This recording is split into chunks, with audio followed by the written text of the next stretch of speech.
représentants des partis politiques, représentants de la société civile, chers partenaires, chers citoyens, merci d'avoir répondu présent à cette conférence de presse.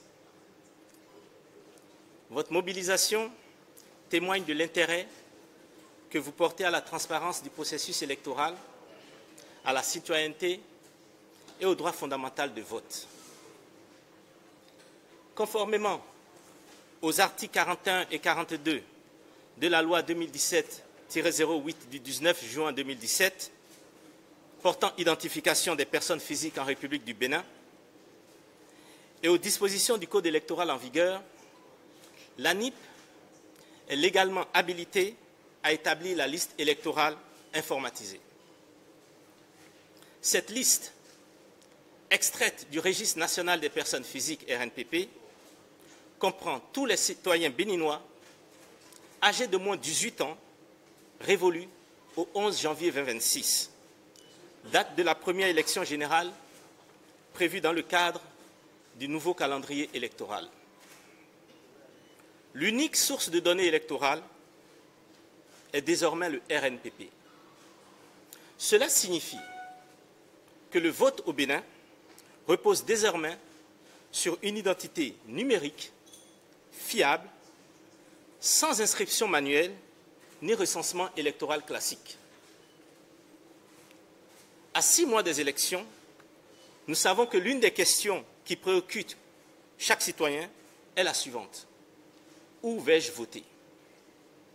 Pour y répondre, nous lançons aujourd'hui une nouvelle version de nos plateformes web, e-service ANIP BJ, et iPhone et Android, qui permettent à chaque citoyen de retrouver son numéro personnel d'identification, de consulter son centre de vote, d'effectuer si nécessaire un transfert de centre de vote, d'accéder à ces données personnelles et de demander des modifications, de commander ces pièces d'identification utiles pour voter et de vérifier l'authenticité de ces pièces. Et ce n'est pas tout. Parce que l'inclusion ne doit pas être un mot vide, nous lançons aussi le tout premier portail USSD de service public au Bénin, accessible via le code court étoile 151 dièse.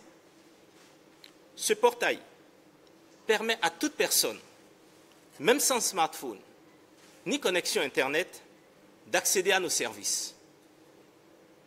Parce qu'un citoyen peut vivre à Cotonou, mais se retrouver au village en période électorale, nous avons intégré dans le Registre national des personnes physiques la déclaration d'une résidence principale et d'une résidence secondaire.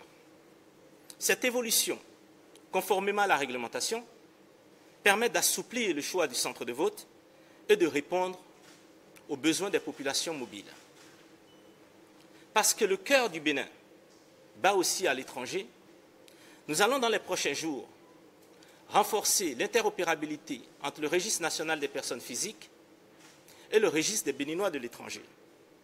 Cela permettra aux personnes immatriculées dans les représentations diplomatiques et consulaires de demander, si nécessaire, un transfert de leur centre de vote vers leur résidence à l'étranger.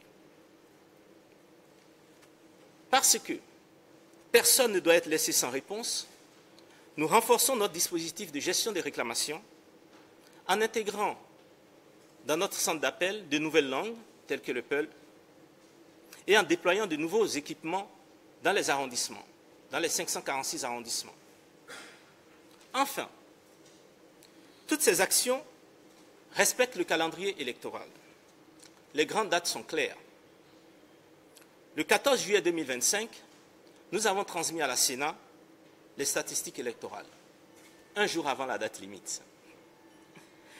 D'aujourd'hui, 31 juillet 2025, au 28 septembre 2025, nous allons permettre à chaque citoyen, à chaque électeur, de consulter son champ de vote et d'effectuer, si nécessaire, un transfert.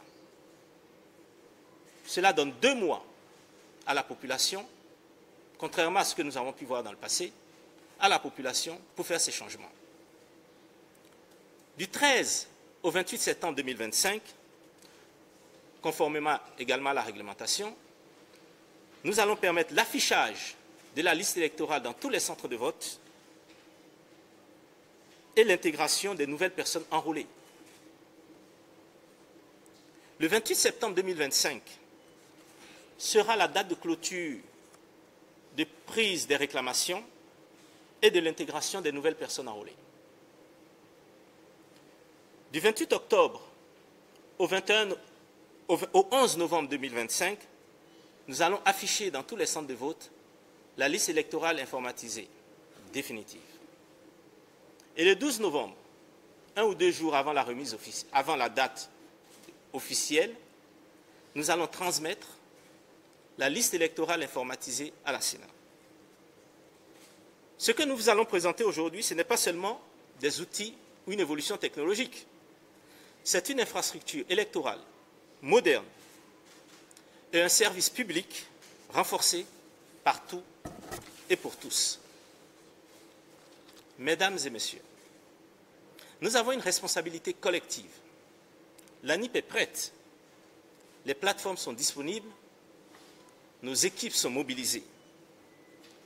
Et nous comptons sur tout le monde, sur vous, journalistes, représentants des partis politiques, organisations de la société civile, citoyens et électeurs, pour relayer massivement l'information auprès de tous les électeurs. Car en 2026, voter doit être simple, accessible et universel. Je vous remercie.